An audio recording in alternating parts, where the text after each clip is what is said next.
Bonjour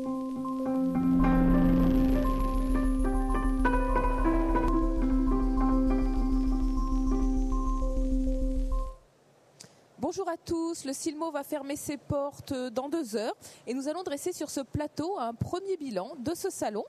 4 exposants vont nous faire part de leurs ressentis. Avec nous Amélie Morel, directrice communication de la société Morel, Roger Dening, PDG de Novacell, Olivia Delorme, designer chez IC Berlin et Jean-Paul Boubal, général manager de Nidec. Alors cette année, le Silmo s'est déroulé pour la 2e fois au Parc des Expositions de Paris-Nord-Villepinte. L'année dernière, des exposants nous avaient fait part de leur satisfaction quant à l'organisation et la logistique du nouveau site. Amélie, est-ce que vous confirmez avec cette 2e expérience à Villepinte ? Je pense que l'année dernière, on était un petit peu peureux, mais finalement, en fait, le Silmo s'est très bien passé et l'année 2011 s'annonce un très bon cru. Donc c'était un bon Silmo pour vous, Amélie ? C'était un très bon salon, que ce soit le visiteur français, mais aussi international. On s'est rendu compte qu'il y a beaucoup de clients étrangers qui étaient là jeudi et vendredi notamment. Monsieur Boubal, par rapport à l'organisation de ce site de Paris-Nord-Villepinte, quel est votre ressenti ? Parlez près du micro, s'il vous plaît. Merci. J'ai un très bon ressenti du Silmo passé et de ce Silmo principalement. Encore plus près, merci. Principalement de ce Silmo. L'organisation correspondait à nos attentes. C'est vrai que l'année passée, nous avions les quelques jours de grève. Et cette année... C'est vrai que cette année, nous avons été épargnés par les grèves et le dispositif de transport a fonctionné normalement en région parisienne. Monsieur Dening, vous aviez un très très grand stand sur ce Silmo. Est-ce que vous pouvez nous dire comment vous avez ressenti ce salon qui se termine ? Oui, je ne partage pas totalement l'idée des autres. Je peux vous expliquer pourquoi. Je vous en prie. Parce qu'on doit toujours poser la question pour qui et pourquoi nous sommes ici. Et une société comme Novacell est principalement là pour des opticiens français, pour un autre. Donc on a très peu de clients d'export, etc. Et le résultat, cette organisation, pour nous, ça veut dire de jeudi, vendredi, samedi, dimanche, est plutôt négatif. Parce que le premier jour d'activité pour nous, c'est le dimanche. C'est logique parce que les opticiens, surtout des petits opticiens, peuvent venir que dimanche. Oui. Et si vous arrivez maintenant là à 15h, 16h l'après-midi sur notre stand, c'est full du monde dimanche. Et on commence à droite et gauche déjà de faire des cartons et fermer des stands. Et ça, c'est, je trouve, mal poli vis-à-vis de nos clients qui viennent de loin. Et à la fin, on dit à partir de 16h à eux, c'est fini, vous pouvez rentrer. Donc, pour nous, l'organisation de vendredi, samedi, dimanche, lundi était nettement meilleure. Et nous avons fait sur notre stand un petit sondage avec des clients. Et je peux vous dire 99% des opticiens, ils vont vous dire exactement la même chose. Monsieur Boubal, vous militez aussi pour la réintroduction du lundi pour le Silmo ? C'est une demande forte qui a été faite par nos opticiens. Par contre, on s'est adapté, c'est-à-dire jeudi, vendredi, les opticiens se sont arrangés pour venir sur le stand et nous avons eu, puisqu'on prend des commandes réellement, et non un salon pour lequel on montre seulement du matériel. Et par contre, c'est vrai que samedi est un faible on me dit en régie qu'il faudrait que vous parliez plus près du micro parce qu'on ne vous entend pas très bien. Merci beaucoup. Encore plus près, n'hésitez pas à le mettre. Là, voilà, merci. Mais c'est vrai que le lundi serait un jour supplémentaire et ça permettrait d'être plus à l'écoute des opticiens. C'est une réalité, c'est vrai. Et en termes d'organisation, donc Monsieur Dening, vous aviez d'autres remarques à formuler ? Oui, point de vue organisation, ici, surtout pour eux qui construisent les stands, qui démontent les stands, tout le monde a dit bravo. C'est super bon. Oui, c'est vrai qu'il y a eu un travail magistral qui a été fait sur ce Silmo 2011. Exact. D'arriver avec des camions jusqu'à la porte du salon, etc. Comme c'est la possibilité ici, on n'avait pas à Porte de Versailles. Et ça, c'est nettement mieux ici que là-bas. Oui. La première réaction des clients, c'était l'année dernière, oui, maintenant vous êtes loin et c'est difficile à arriver. Bon, ça compte la première année. La deuxième année, eux disent, bon, c'est quand même notre salon optique, il faut aller. Ouais. C'est pour ça, nous sommes aujourd'hui ici dans la même situation que le Opti à Munich, qui est 25 km de Munich. comme le Mido à Milan, c'est exactement la même chose et je crois à la fin, les opticiens, ils vont accepter que leur salon maintenant ici. L'organisation, les structures ici, ça je dis bravo, c'est pour nous en tout cas nettement meilleur ici que à l'époque la porte de Versailles, nettement. Olivia, il y a eu des changements d'horaire cette année, ça a commencé plus tôt. Est-ce que vous avez ressenti qu'il y avait de l'affluence le matin? Est-ce que c'est utile d'ouvrir plus tôt à 9h plutôt que 9h30? Moi, je dis non, parce que les clients arrivent 10h, 10h30, 11h. Ils ne vont pas sortir de leur lit le matin à 7h pour être à l'heure sur le stand. Bon, nous, comme exposants, on le fait, c'est normal. Mais qu'est-ce qu'on voit? Je vois toute mon équipe, on est quand même avec une centaine de personnes sur le stand. Et je vois, ils sont en train de boire des cafés, etc. Oui, donc, ça veut dire, c'est pas négatif, mais c'est pas utile non plus. Madame Delorme, votre avis là-dessus, sur cette extension des plages horaires? Moi, j'ai constaté des clients qui arrivaient le matin à 9h30. Donc, à 9h30, donc en fait, effectivement, pas forcément d'utilité à ouvrir plus tôt. Monsieur Boubal confirme également. En termes de fréquentation, est-ce que vous trouvez que c'est un salon qui est à peu près similaire à celui de l'année dernière, où il y a eu un peu moins de visiteurs ou un peu plus de visiteurs? Madame Delorme? J'ai senti un tout petit peu moins de visiteurs l'année dernière, de manière générale, un tout petit peu moins de passages. Mais heureusement, nous, ça ne s'est pas répercuté sur nos ventes. Alors, Madame Morel, vous disiez que vous avez fait un très bon salon. Par rapport au visitorat, vous trouvez un changement dans le comportement de ce visitorat? Il est plus professionnel? Tout à fait. C'est vrai que les visiteurs qui viennent au salon, ils viennent pour travailler. Et vraiment, c'est un salon qui devient de plus en plus professionnel. Et c'est vrai que les conditions de travail à Villepin sont très agréables pour nous, exposants. Voilà, c'est vrai que c'est un peu plus loin, on fait plus d'efforts pour venir, mais du coup, ça évite peut-être les touristes qui viennent ici pour finalement ne pas faire d'achat. C'est ça.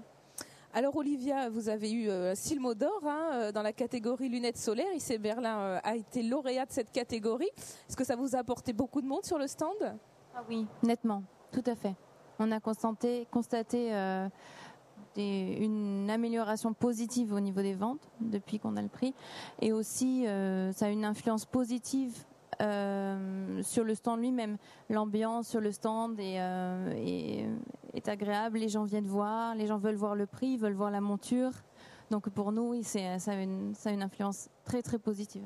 Donc on voit l'intérêt effectivement de cette compétition des Silmo d'or qui est organisée déjà depuis de longues années. En termes, je reviens sur les horaires. Le salon il ferme à 18h30. Messieurs Dening et Monsieur Boubal, vous trouvez que c'est un peu trop tôt peut-être, que les affaires se font très tard?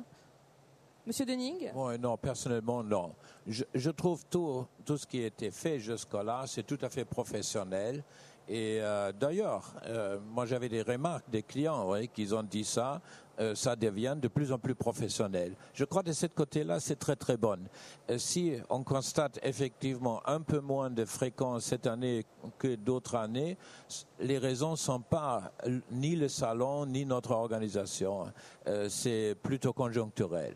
Parce que si tous les soirs à la télé, on ne voit qu'une autre catastrophe, bon, les gens hésitent un petit peu de venir, de dépenser de l'argent. Ouais. Je ne suis pas pessimiste, surtout pour l'année prochaine. Je crois là, l'endroit et aussi le salon est vraiment rentré dans les coutumes.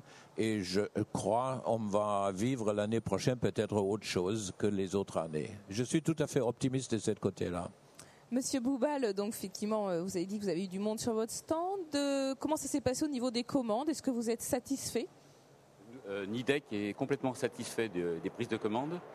Les 2 premiers jours ont été deux belles journées. Un petit peu moins au niveau, je vais dire, plus d'internationaux qui sont venus. Et on a un département international qui fait partie intégrante, donc ça intègre cet élément. Et aujourd'hui, on confirmera l'obtention des commandes telles que c'était attendu initialement. Donc ça sera conforme au budget qu'on s'est fixé. Donc Amélie, les carnets de commandes sont pleins aussi? Vous repartez C'est vrai que la prise de commande à l'export a été très bonne, et surtout en France, jeudi et vendredi. Et en France, pour les opticiens français qui nous regardent? Les opticiens viennent sur le salon pour voir les nouveautés, pour voir un petit peu les créateurs. Ils vont peut-être pas venir forcément chez Morel pour voir les nouveautés. Ils savent qu'en fait, on est présent dès qu'ils appellent. Avec la force de vente. Voilà. Monsieur Boubal, il se passe beaucoup de choses actuellement dans le secteur de l'optique. Il y a un projet de loi qui vise à encadrer la vente sur Internet. On a la pression des complémentaires santé qui veulent faire baisser les prix, qui font baisser les marges. On a toutes ces choses-là qui se passent. Une actualité très très chargée. Est-ce que vous sentez les opticiens préoccupés par ça ou est-ce que ça pèse sur leur approche du matériel ? Est-ce qu'ils vous en parlent déjà ? Directement, non. Non, c'est beaucoup plus à travers la presse professionnelle. À travers la télévision, à travers le côté média. Mais indirectement, obligatoirement, on risque d'avoir un impact, et c'est un souci du futur. On est sur du matériel haut de gamme. On essaye de faire de l'innovation, on essaie d'adapter nos produits à l'écoute. Et il est important de tirer quand même, dans tous les cas, ce matériel vers le haut de gamme. Et ça risque d'être une difficulté à un moment donné, bien sûr. Monsieur Dening, vous avez rencontré de très nombreux opticiens sur ce Silmo 2011. Vous les sentez un peu anxieux par rapport à ce qui se passe ? Bien sûr. Mais ça vient quelque chose. Bon, moi, je me permets de dire quelque chose que je vois comme étranger, comme Allemand, qui vit maintenant le plus grande part de sa vie ici en France. On a une tendance en France de tout réglementer. Et moi, je regrette un petit peu parce que si vous êtes actif dans d'autres pays européens, c'est beaucoup plus libéral et on laisse jouer le marché. Je ne sais pas pourquoi on est toujours en train de contrôler, de vérifier, on a toujours peur effectivement, ouais, si on ne laisse pas jouer la concurrence libre que quelque chose échappe. Les opticiens sont très dérangés par le système des réglementations mutuelles, etc. Ils ont vraiment peur de ça. Ils vous en ont parlé ? Ah oui, constamment. C'est un sujet constant de conversation. Constant. Presque chaque discussion qu'on fait, c'est ça. Oui. Donc ils ont contre, bien sûr, ils ont peur, ils savent plus, ils comprennent pas pourquoi certains produits ils ont remboursé aux lunettes de tel et tel fabricant, ils ont remboursé de 300 €, l'autre 500 €. C'est parce que vous faites du verre, vous, qu'on vous en parle directement. Je pense. Oui. Effectivement, c'est surtout sur les tarifs verts. Ils comprennent rien du tout. Nous sommes aujourd'hui obligés artificiellement d'augmenter les prix de nos produits, que l'opticien est mieux remboursé là-dessus parce que les mutuelles s'orientent vers les tarifs bruts. Non mais entre nous, plus idiot, on ne peut pas diriger un marché. Ouais. C'est vrai que moi, actuellement, je travaille beaucoup en Allemagne, je travaille en Suisse et je peux vous dire, là, c'est le marché absolument libre, absolument chacun pour soi et Dieu pour nous tous. Et je crois que ça manque un petit peu ici en France. Ouais, c'est tout. Moi, j'ai jamais peur de la concurrence et j'ai toujours vécu dans cet esprit-là et nous sommes arrivés à notre taille parce qu'on a toujours joué librement la concurrence. J'espère effectivement qu'on ne tue pas artificiellement notre marché. Amélie, est-ce que vous les avez sentis anxieux par rapport à cette actualité, par rapport vous en tant que fabricant de montures ? Non, pas plus donc que ça. On voit effectivement, je pense, c'est surtout sur le marché des verres que cette anxiété se ressent. Olivia, est-ce que vous pouvez nous dire s'il y a des gens qui n'avaient pas rendez-vous et qui sont venus ? Parce que c'est vrai que l'histoire des salons, c'était pour découvrir avant des nouvelles choses. On a l'impression que cet esprit-là se perd et que les opticiens fonctionnent surtout sur rendez-vous, ne vont voir que leurs distributeurs habituels. Est-ce qu'il y a quand même des curieux qui viennent voir ce que vous faites, qui ne sont pas déjà clients chez vous ? Bien sûr, plus que jamais. Ouais. Moi, en tant que designer, je suis là aussi pour montrer aux nouveaux clients la nouvelle collection. C'était le lancement des lunettes femmes, c'est ça ? Voilà, le lancement des nouvelles femmes, montrer la charnière sans vis d'IC Berlin, parler de la philosophie. Ah oui, j'ai fait ça. Donc vous avez senti les opticiens curieux ? Ah, tout à fait, très curieux même. Ouais. Donc friands de nouveautés, friands de nouvelles technologies appliquées aux montures. Tout à fait, des gens de l'innovation. On en a beaucoup parlé sur ce plateau. D'accord. Oui, tout à fait. Donc ils sont anxieux pour les verres, mais ils sont curieux pour les montures. Très bien. Est-ce que vous voyez d'autres choses à ajouter par rapport aux festivités ? Est-ce que c'était un Silmo festif ? Est-ce qu'on a fait la fête sur ce salon ? Monsieur Duning, je crois que vous avez bien fait la fête chez Novacell. Oui, on fait tous les soirs, oui. C'est vrai, on fait tous les soirs, c'est full chez nous, oui, parce que bon, on a toujours un peu de musique et en principe, on invite tout le monde et ça me fait plaisir si je vois que les représentants même de nos concurrents directs se trouvent le soir chez nous sur notre stand parce qu'on a une très bonne bière, on a une très bonne musique. C'est vrai que vous soignez vos visiteurs. Hein. Oui, mais pas uniquement des opticiens. Ça veut dire, je trouve bien que dans des années, Novacell le soir est devenu un petit peu un point où on termine dans une atmosphère agréable le salon. Et j'espère vivement qu'on ne nous coupe pas ça, parce que ça fait quand même une partie de l'animation du salon. Il faut toujours voir les opticiens, pourquoi ils viennent ici. Ouais.